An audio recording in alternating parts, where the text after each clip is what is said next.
اعوذ باللہ من الشیطان الرجیم بسم اللہ الرحمن الرحیم ان المبذرین كانوا اخوان الشیاطین وكان الشیطان لربه کفورا۔ صدق اللہ العظیم۔ آپ حضرات کے سامنے قرآن مجید ایک آیت مبارکہ، جس آیت مبارکہ میں اللہ رب العزت نے فضول خرچی کرنے والوں کی مذمت بیان اور اس کو ایک قبیح اور ناپسندیدہ اور اسلام اور شریعت کی روح سے ناجائز ایک فعل قرار دیا۔ اللہ رب العزت ارشاد فرماتے ہیں کہ ان المبذرین کانوا اخوان الشیاطین۔ یہ بات بالکل پکی اور سچی ہے، اس میں کوئی شک و شبہ کی گنجائش نہیں۔ جو فضول خرچ ہیں یہ شیاطین کے بھائی ہیں، اور آگے ارشاد فرمایا وَكَانَ الشَّيْطَانُ لِرَبِّهِ كَفُورًا، اور شیطان اپنے رب کا ناشکرا ہے، نافرمان ہے۔ گویا اس آیت مبارکہ میں جہاں فضول خرچ کو شیطان کے ساتھ تشبیہ دی گئی، وہاں پہ اس کی ایک حکمت بھی بیان کر دی گئی کہ فضول خرچی کرنا بھی یہ اللہ تعالیٰ کی نعمتوں کی ناشکری ہے، اور ناشکری کرنا یہ کسی اللہ کے بندے کا کام نہیں بلکہ یہ شیطان کا کام ہے۔ حقیقت یہی ہے کہ اللہ رب العزت نے ہم سب کو جو مال و متاع اور نعمتیں عطا فرمائی ہیں، یہ نعمتیں، ان نعمتوں کے اور ان مال و متاع کے ہم مالک و مختار نہیں بلکہ ہم امین ہیں۔ کائنات میں ہر چیز کے مالک اور مختار اللہ رب العزت کی ذات ہے، اور کائنات کی ہر چیز اسی ذات کی ہے۔ یہ تو اس کا خصوصی فضل اور انعام ہے، اس کی بے پناہ شفقت ہے، اور ہم سب پر یہ کرم و احسان ہے کہ اس رب ذوالجلال نے مال و متاع کی صورت میں، دیگر نعمتوں کی صورت میں بے شمار انعامات ہمیں عطا کیے، اور ہمیں اجازت بھی دے دی کہ ہم ان کو اپنے استعمال میں لے کر آئیں۔ چونکہ مالک اور مختار وہ ذات ہے، لہذا اس کو استعمال کرنے کا طریقہ اور اس کو اپنی زندگی میں بروئے کار لانے کا طریقہ بھی وہی ہوگا جو اس کا مالک اور مختار ہمیں بتائے۔ اگر تو ہم اس کے بتائے ہوئے طریقے کے مطابق وہ مال خرچ کرنے والے ہوں گے تو ہم امین ہوں گے، بدیگر صورت ہم خیانت کے مرتکب۔ قرآن پاک میں فضول خرچی کے لیے دو لفظ استعمال کیے گئے، ایک جو میں نے آپ کے سامنے تلاوت کی ان المبذرین، تبذیر کا لفظ، اور دوسری جگہ پہ ارشاد فرمایا کلوا واشربوا ولا تسرفوا انہ لا يحب المسرفین، کھاؤ اور پیو اور اسراف مت کرو، یعنی فضول خرچی مت کرو، انہ لا يحب المسرفین، کہ اللہ فضول خرچی کرنے والوں کو پسند نہیں کرتے۔ تو قرآن پاک میں فضول خرچی کے لیے دو لفظ استعمال کیے گئے، ایک تبذیر ہے اور ایک اسراف ہے، دونوں کا مفہومی معنی فضول خرچی ہے۔ حضرات نے اس کی وضاحت کے اندر کہ ان کے اندر فرق کیا ہے یہ بات ارشاد فرمائی کہ اسراف یہ ہے کہ کسی ایسی جگہ پر مال خرچ کرنا جہاں پہ مال خرچ کرنے کی اجازت ہو، مال خرچ کرنا جائز ہو، حق جگہ پہ مال خرچ کیا جا رہا ہو، لیکن وہاں پر بھی کفایت شعاری کو اور اس کی نعمت ہونے کو سامنے نہ رکھا جائے بلکہ حد سے بڑھ جائے انسان، تو یہ اسراف ہوگا۔ اور تبذیر یہ ہے کہ مال خرچ ہی ایسی جگہ میں کیا جائے جہاں پہ مال خرچ کرنے کی اجازت نہ ہو۔ اسراف کرنے والوں کو اللہ نے فرمایا میں ان کو پسند نہیں کرتا، اور تبذیر کرنے والوں کے بارے میں اس سے آگے بڑھ کر ارشاد فرمایا کہ یہ تو ناپسندیدگی کے اس درجے پر پہنچ جاتے ہیں کہ گویا یہ شیاطین کے بھائی ہیں۔ اس کو آسان لفظوں میں سمجھنا ہو تو اسراف یہ ہوا کہ کھانے پینے کے اندر ہم نے مال خرچ کیا، لیکن اس کھانے پینے میں اتنے پیسے خرچ کر دیے کہ وہ بہت حد سے زیادہ تھے، اس سے کئی لوگ کھانا کھا سکتے تھے۔ یہاں پہ وہ چیز ضائع نہیں ہوئی، استعمال میں تو آ گئی لیکن حد سے بڑھ جایا گیا۔ اور تبذیر یہ ہوئی کہ دو لوگوں کو کھانا کھلانا تھا اور اس پہ ایسا خرچہ کیا گیا جو ہزاروں لوگوں کے لیے کافی ہوتا اور بچنے کے بعد اس کو ضائع کر کسی کے استعمال میں نہ دیا گیا، تو یہ تبذیر ہوگا۔ یہاں پہ اصل مال بھی ہلاک کر دیا گیا اور حد سے بھی بڑھ گئے۔ تو اسراف اور تبذیر دو لفظ استعمال کیے گئے، اور دونوں کو ہی اللہ رب العزت نے ایک کے ساتھ ناپسندیدگی کا اظہار اور دوسرے کو شیاطین کے بھائی قرار. اگر آج کے معاشرے میں اگر ہم دیکھیں تو اسراف کی بے شمار شکلیں ہیں، تبذیر کی بے شمار شکلیں ہیں. مثال کے طور پر سب سے پہلے اگر ہم دیکھیں تو آج ہمارا ایک پیسے کا بہت بڑا حصہ ضرورت سے زیادہ تعمیرات کے اندر خرچ ہو رہا ہے. اس بات کا قطعاً مطلب یہ نہیں کہ مکان بنانے کی اجازت نہیں دی گئی یا اس کے اندر کچھ آسائش اور آرام کے لیے اشیاء رکھنے کی اجازت نہ دی گئی، بلکہ ایک حدیث مبارکہ میں نبی کریم صلی اللہ علیہ وآلہ وسلم نے ارشاد فرمایا کہ 4 چیزوں میں اللہ رب العزت نے خوش بختی اور خوش قسمتی رکھی ہے، اور وہ 4 چیزیں نمبر 1 نیک بیوی، اور نمبر 2 وسیع گھر جو ضرورت کو پورا کرنے والا ہو، اور نمبر 3 ایک اچھا پڑوسی، نیک پڑوسی، اور نمبر 4 اچھی سواری. یہ 4 چیزوں کو نبی کریم صلی اللہ علیہ وآلہ وسلم نے خوش بختی قرار دیا. اگر مکان بنانے کی اجازت نہ ہوتی تو کہاں خوش بختی اس کو قرار دیا جاتا. اور پھر اسی حدیث مبارکہ کے اگلے جملے میں ارشاد فرمایا کہ 4 چیزوں میں بدبختی ہے، قساوت ہے، اور وہ 4 چیزیں ان میں ایک بد اخلاق بیوی، اور ایسا تنگ مکان جو ضرورت کو پورا نہ کرے، اور برا پڑوسی، اور ایسی سواری جو بری ہو انسان کو تنگ کر. ان کے اندر بدبختی قرار. گویا شریعت کی طرف سے مکان بنانا، اس کو اپنی ضرورت کے لیے استعمال میں لانا، اس کو برا قرار نہیں دیا، بلکہ اس میں حد سے بڑھ جانا اور مقابلہ بازی کے اندر شریک ہونا، اس کو برا قرار دیا گیا. نبی کریم صلی اللہ علیہ وآلہ وسلم ایک مرتبہ تشریف لے جا رہے تھے تو ایک جگہ سے گزرے تو ایک انصاری کا مکان آیا، اور اس مکان پر ایک قبہ سا بنا ہوا تھا. تو نبی کریم صلی اللہ علیہ وآلہ وسلم نے اس مکان کو دیکھا تو آپ نے سوال کیا کہ یہ کس کا مکان؟ بتایا گیا کہ یہ فلاں انصاری کا مکان ہے. آقا علیہ الصلوۃ والسلام خاموش ہو. اب وہ انصاری نبی کریم صلی اللہ علیہ وآلہ وسلم کی خدمت میں حاضر ہوئے. انہوں نے آ کر سلام کیا تو نبی کریم صلی اللہ علیہ وآلہ وسلم نے ان سے اعراض کیا، ان کی طرف توجہ نہ کی اور سلام کا جواب بھی نہ دیا. انہوں نے 12 مرتبہ کوشش کی لیکن نبی کریم صلی اللہ علیہ وآلہ وسلم نے ان کی طرف توجہ نہ فرمائی. آقا علیہ الصلوۃ والسلام کی ناراضگی، ہمیں تو اللہ بچائے، اللہ معاف کرے، آج اس کا ادراک اور احساس ہمارے اندر سے نکل چکا کہ نبی کریم صلی اللہ علیہ وسلم کی ناراضگی کتنی بڑی ایک چیز ہے. اس سے بڑی بدبختی اور انسان کے لیے کمی کا سامان کیا ہو سکتا ہے. ان صحابہ کی جماعت تو اس بات کو جانتی تھی، وہ بڑے پریشان ہوئے اور صحابہ سے پوچھا کہ کیا معاملہ ہے. صحابہ نے بتلایا کہ آقا علیہ الصلوۃ والسلام آپ کے گھر کے سامنے سے گزرے اور آ کر صرف یہی بات پوچھی تھی کہ یہ مکان کس کا ہے. اب ان کی محبت کا اندازہ لگائیے کہ گھر تشریف لے گئے اور صرف وہ قبہ نہیں ختم کیا جو اوپر گنبد سا بنا ہوا تھا، بلکہ اس سارے مکان کو زمین سے ہموار کر دیا. اور ہموار کرنے کے بعد یہ نہیں کیا کہ آقا علیہ الصلوۃ والسلام کی خدمت میں حاضر ہو کر اس بات پر بڑے فخر سے کہتے ہیں اللہ کے رسول آپ نے پسند نہیں کیا لہذا میں نے زمین کے برابر کر دیا، بس خاموشی اختیار کر. اللہ کے رسول پہلے مجھ سے ناراض ہیں، کہیں ایسی اور کام نہ کر. نبی کریم صلی اللہ علیہ وسلم کا دوبارہ اس جگہ سے گزر ہوا اور وہاں پہ مکان نظر نہ آیا تو آپ نے خود سوال کیا کہ وہ مکان یہاں پر تھا وہ کدھر گیا. بتلایا گیا کہ جب ان کو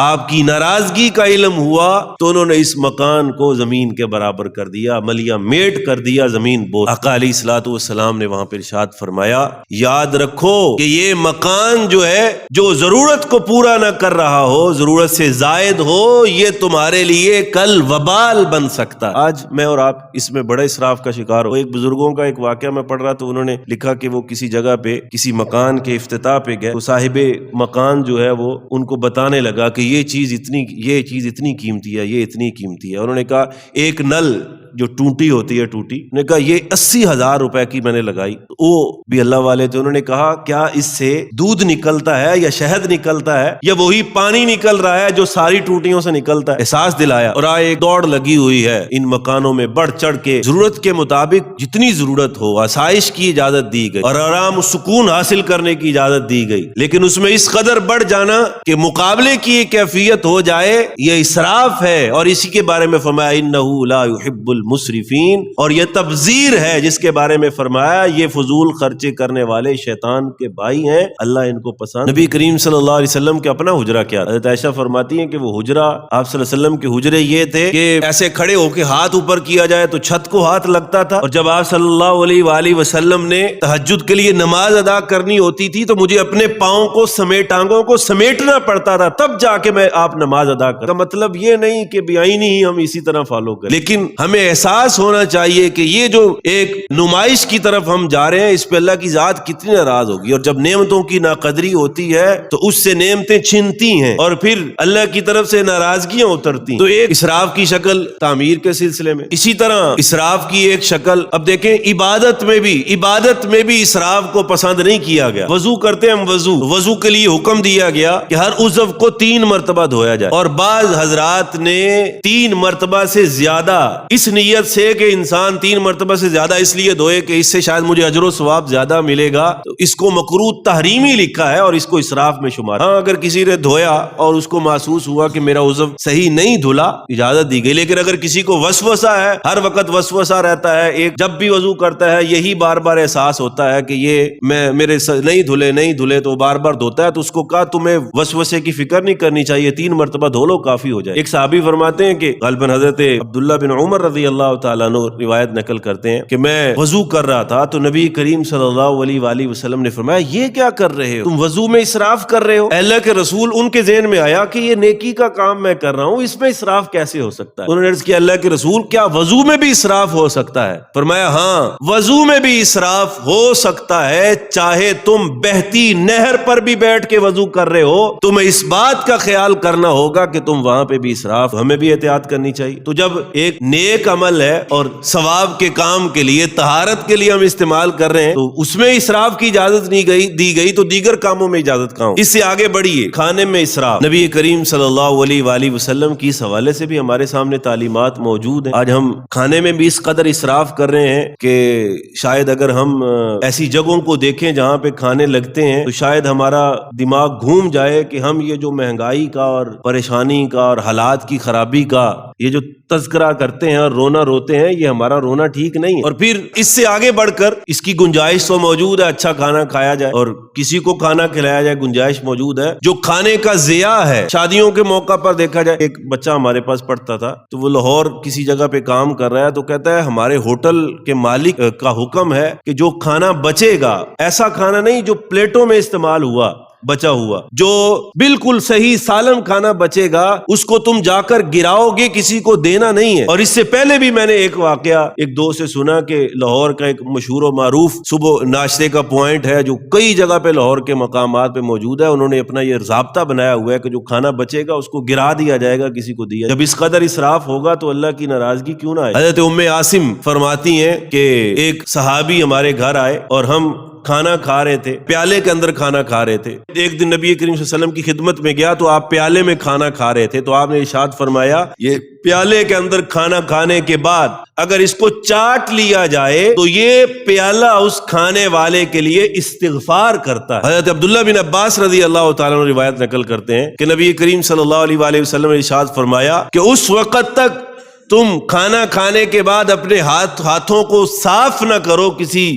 کپڑے سے جب تک ان کو خود نہ چاٹ لو یا کسی کو چٹوانا۔ اس کا مطلب یہ نہیں کہ کراہت محسوس ہوتی ہے، اس سے یہ محبت کی ایک قبیل سے بتلایا گیا، جس طرح ہم اپنے بچوں کو اپنی انگلیوں سے لگا کے ان کو کھلا دیتے ہیں، یہ اس قبیل سے بتلایا گیا جب تک اس کو چاٹ نہ لیا جائے۔ اس حدیث مبارکہ کے ضمن میں یہ بھی لکھا گیا کہ اسلام جو ہے وہ ہمیں کس قدر نظافت کا حکم دیتا ہے کہ نبی کریم صلی اللہ علیہ وآلہ وسلم نے جب یہ کلمات ارشاد فرمائے اس وقت کچھ لوگ کھانا کھانے کے بعد اپنے ہاتھ جو ہیں وہ کپڑوں سے صاف کر لیا کرتے تھے، تو آپ صلی اللہ علیہ وسلم نے ارشاد فرمایا کہ اس وقت تک تم اپنے ہاتھ صاف نہیں کرو گے جب تک ان کو چاٹ نہ لو، یعنی نظافت کا حکم بھی اس میں دیا۔ ہم بھی بس اوقات کھانے کے بعد چلیں جی صاف، نبی کریم صلی اللہ علیہ وسلم نے بالخصوص اس لیے حکم، اور ایک اور موقع پر ارشاد فرمایا کہ کیا معلوم کھانے کے کس حصے میں برکت ہو، یہ جو تم تھوڑا سا لگا ہوا چھوڑ رہے ہو اس میں ہو سکتا ہے برکت ہو اور تم نے اس کو چھوڑ دیا تو تم اس برکت سے محروم۔ اور یہ تو کھانے کی بات ہے، بلکہ ہمیں تو حکم دیا گیا کہ جو کھاتے وقت کھانے کا لقمہ زمین پر گر جائے اور وہ اتنا گندا نہ ہو کہ اس کو صاف کرنا ممکن ہو تو اس کو گرا ہوا نہ چھوڑو بلکہ اٹھا کے اس کو صاف کر کے کھا لو۔ حضرت حذیفہ بن یمان رضی اللہ تعالیٰ عنہ کا مشہور واقعہ ہے کہ انہوں نے بادشاہ کے دربار میں جب وہ لقمہ گرا اور کھانے لگے تو دوسرے نے کونی ماری کہ بھی بادشاہ کے دربار پہ اتنے کھانے لگے ہوئے ہیں تم اٹھا رہے ہو، اترک سنت رسول اللہ صلی اللہ علیہ وسلم لہؤلاء الحمقاء، کیا ان بے وقوف لوگوں کی وجہ سے نبی کریم صلی صلی اللہ علیہ وآلہ وسلم کی سنت چھوڑ. گویا آپ نے اتنے درجے میں بھی کھانے کے ضیاع کو پسند نہیں کیا کہ ایک لقمہ نیچے گرے تو تم کو گر گیا میرے پاس بہت بڑا, اٹھا کے اگر صاف کرنا ممکن ہے تو صاف کر کے کھاؤ. اسی طرح ہم نکاح اور شادیوں میں دیکھیں وہاں پہ ہم کس قدر اسراف اور فضول خرچی کا شکار ہیں. نبی کریم صلی اللہ علیہ وآلہ وسلم نے ارشاد فرمایا کہ سب سے بدترین دعوت وہ دعوت ہے کہ جس میں امیر لوگوں کو بلایا جائے اور فقیر اس میں شامل نہ ہو. بدترین دعوت اس کو قرار. اور اب تو شادی کے اندر نبی کریم صلی اللہ علیہ وسلم نے نکاح کے بارے میں ایک جو خاص صفت بتلائی کہ جو سب سے بہترین نکاح ہے, اس نکاح کی ایک صفت یہ بتائی کہ سب سے آسان ترین اور خوبصورت بہترین نکاح وہ ہے جو آسانی پر مبنی ہو, جس میں زیادہ تکلفات نہ ہوں. اور آج یہ نکاح جیسی عبادت ساری تکلفات پر ہی مبنی ہے. اس میں عبادت تو شاید وہ چند لفظ ہی باقی ہے, باقی سارا یہ تکلفات پر مبنی. نبی کریم صلی اللہ علیہ وآلہ وسلم کا حضرت ام سلمہ رضی اللہ تعالیٰ عنہ سے جو نکاح ہوا, اس کے ولیمے میں آقا علیہ الصلوۃ والسلام نے 2 سیر جو کے قریب جو ہے وہ بنائے اور اس کے ساتھ اپنا لوگوں کو ولیمہ کھلایا. اور اس طرح حضرت صفیہ رضی اللہ تعالیٰ عنہ, ان کا نکاح کا ولیمہ تو ہوا بڑا عجیب کہ نبی کریم صلی اللہ علیہ وآلہ وسلم نے فرمایا ایک چمڑے کا دسترخوان بچھایا گیا اور سبھی کو کہا جس کے پاس جو ہے وہ لے آئے, اور سارے اپنے اپنے ہاں سے وہ کچھ لے کر آئے جو ان کو دستیاب ہوا اس دسترخوان پہ رکھا گیا. روایت نقل کی جاتی ہے کہ اس میں گوشت کے علاوہ ہر چیز موجود تھی اور چمڑے پہ سارے بچھا کے وہ کھانا کھا رہے ہیں. ایک صورت یہ اختیار کی گئی. اور اسی طرح ایک اور نکاح حضرت زینب بنت جحش رضی اللہ تعالیٰ عنہ سے جو نبی کریم صلی اللہ علیہ وآلہ وسلم نے کیا. یہ نکاحوں میں سب سے زیادہ آپ کا خرچے والا نکاح تھا کہ اس میں آپ صلی اللہ علیہ وآلہ وسلم نے ایک بکری ذبح کی اور بکری ذبح کرنے کے بعد حکم دیا کہ فلاں فلاں کو بلا لاؤ اور جو ملے اس کو بھی دعوت دو, آ کے کھانے میں شریک ہو جائے. اس نکاح میں حضرت ام سلیم جو ہے, جو حضرت انس رضی اللہ تعالیٰ عنہ کی والدہ ہیں, انہوں نے ایک حریرہ بنایا. ایک حریرہ ایک عرب کا مشہور حلوہ تھا, وہ حلوہ بنایا نبی کریم صلی اللہ علیہ وآلہ وسلم کے نکاح کے لیے اور وہاں پہ پیش کیا. روایت میں آتا ہے کہ